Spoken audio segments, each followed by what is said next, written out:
Hello everyone and welcome to Action RPG Build Guide Edition. Today I am ready to drop on you my enhanced, my 10 times better machine gun Spriggan, currently at 488 corruption. As always, I will show you every single facet of the build. Everything is timestamped in the description below if you need to bounce around. Let's not waste any time and jump right into this. Starting off with some gameplay. Right now we are spec'd into Spriggan Form and we are taking the cold version of Spriggan.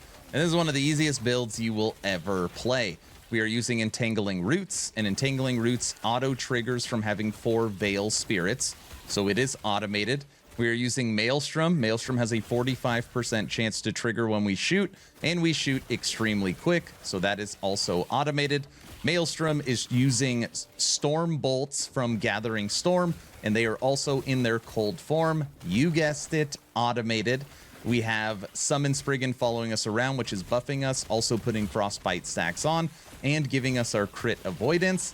So really all you do is run around, shoot, and make vines. Vines also add a couple hundred stacks of Frostbite and help keep us in our Spriggan form. Very, very easy. And again, this is almost at 500 corruption. So very fun build, way stronger than my old machine gun Spriggan. We made tons of improvements compared to the old model. So I'm very happy with these results. Very, very happy with these results. So we will finish off these last couple enemies here, and then I will show you a boss fight. We'll see how we do against a Shade of Oribus. All right, Shade of Oribus, you are going down. And yes, this is at 486 corruption. Decently tanky, even at this level. Our vines help give us extra stacks of Frostbite, currently almost 500 on Shade. And we just tear them up.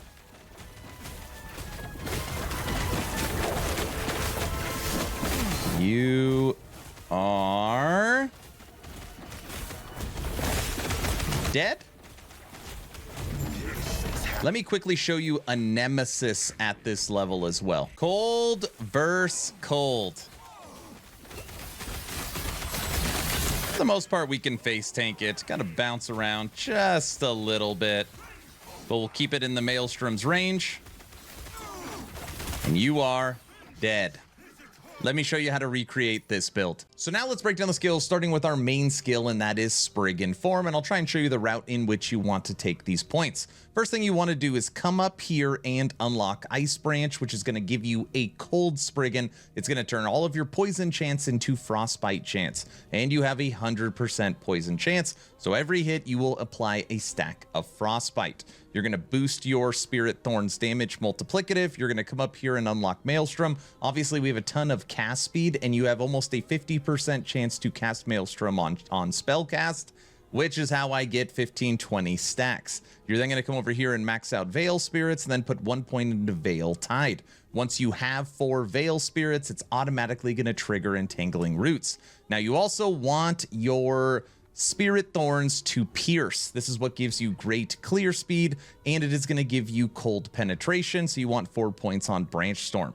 Now the last point is going to go right here, and this is something that I ended up adding later, Hunter's Bane, and this is going to make it where your vines are now ranged thorn shooters, which obviously shoot cold thorns, which obviously put Frostbite stacks on. It basically can give you an extra 150 stacks of Frostbite, so you want to make sure you are using vines when you are playing with this build. Okay, moving over to Maelstrom. First thing you want to do is come up here and unlock Haste and Frenzy.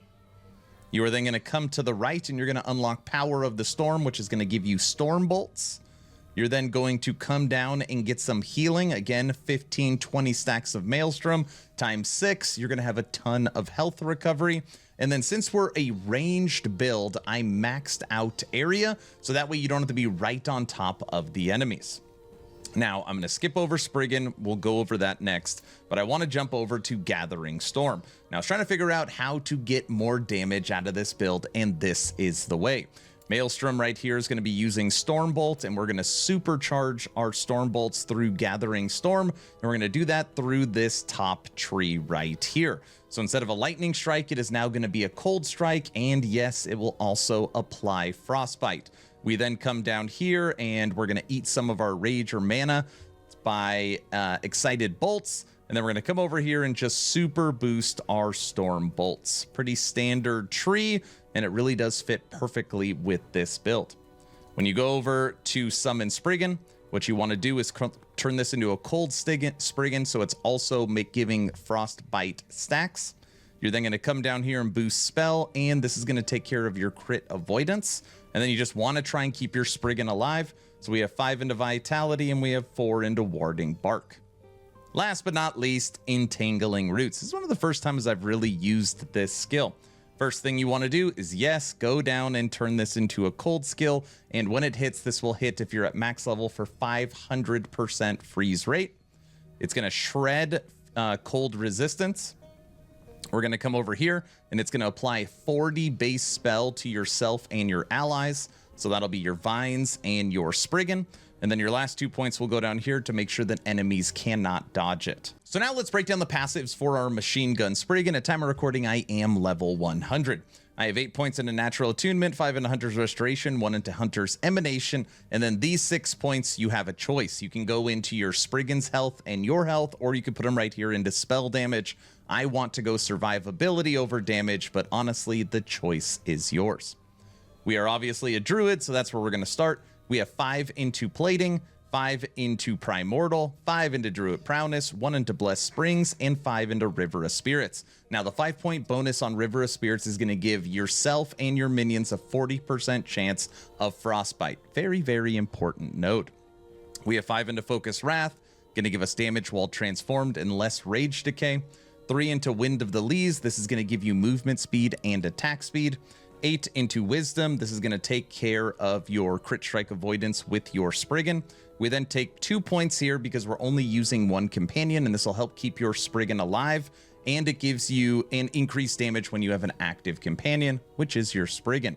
6 points into Overgrowth because we are using health regen, and 10 points into Hide Skin, which again gives you a ton of survivability. Then you want to jump over to Shaman.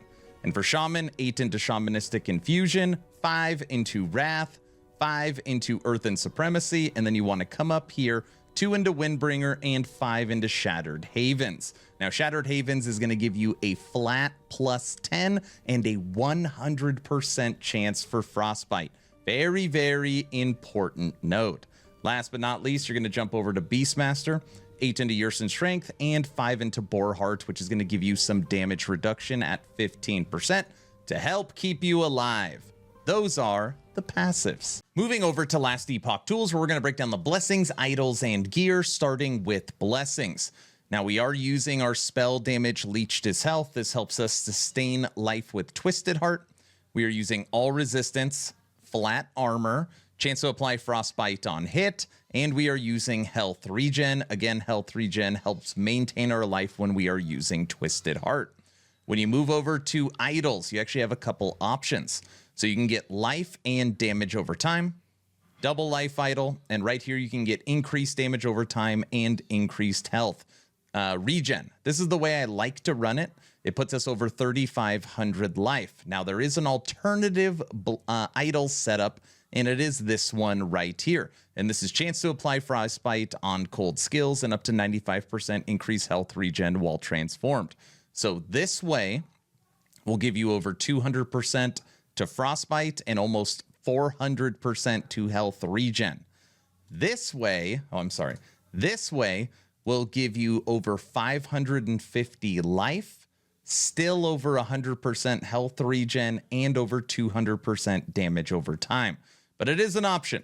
You can go either or maybe you can just do a mix and match of which idols you actually have. Both work, both are great, so I guess pick the one that you have the most of. Now, when you are looking at gear, I am using a lot of legendaries for this build. Currently 1, 2, 3, 4, 5, 6. I want to be clear, there's no legendaries that are required for this build. There is best in slot, and a lot of these legendaries are not very difficult to get, but just know there's none that required to unlock this build, okay? First one, we are using Frozen Ire, and this is going to give you a 15% chance to cast Tundra Nova when hit. It's also going to boost your freeze rate multiplier and your cold spell. It is pretty easy to get, and you want cast speed on it. We're using Frostbite Shackles. This is going to give you chance to apply Frostbite on hit and more freeze rate multiplier and Frostbite duration.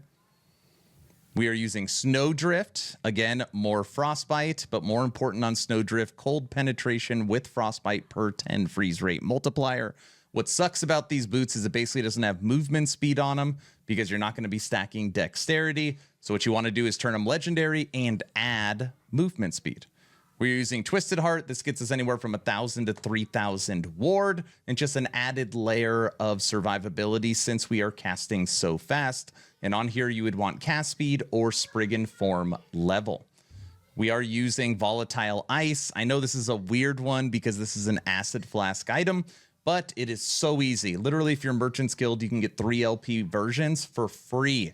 And this is going to give you a chance to apply Frostbite on hit, increased area with cold skills, going to make your Maelstrom bigger, freeze rate, and cold damage. And last but not least, we are using Tears of the Forest. Again, another easy 3 LP item, which is going to give us an extra level. It's going to give us Spriggan Form, and you're going to stay in Spriggan all the time because it's going to give you rage per your summoned Vine. And on here, we just slam some damage over time and health regen. Now I'll go over each item one at a time. Helmet. Increased damage over time while transformed. Armor. Increased damage over time while transformed and +2 Maelstrom. Belt. Cold damage and increased elemental damage over time. Ring. Damage over time, damage over time. Ring. Damage over time, damage over time. That is the gear. Now let's talk leveling. Aaron, this is great, but how do I take it from level 1 to end game? I will show you. Now for me, a lot of people don't agree with this. It doesn't matter if I'm a Beastmaster, Shaman, or a Druid. I level all of my Primalists the exact same way. The first skill I take is always Swipe. Swipe is an amazing skill. It gives you Leech, it gives you hit damage, it gives you kill threshold, and you can boost your global attack speed. Amazing skill. You could literally get through the whole campaign with only Swipe. But we're not going to do that. We are also going to take Warcry. Warcry gives you Berserker, and it can trigger Maelstrom. And we are going to take Maelstrom in its physical form right here on Cyclone. So basically the idea is you are running around and swiping enemies. You are using Warcry, which automatically triggers Maelstrom, and then you put an unspec'd Fury Leap on your bar so you could still jump around.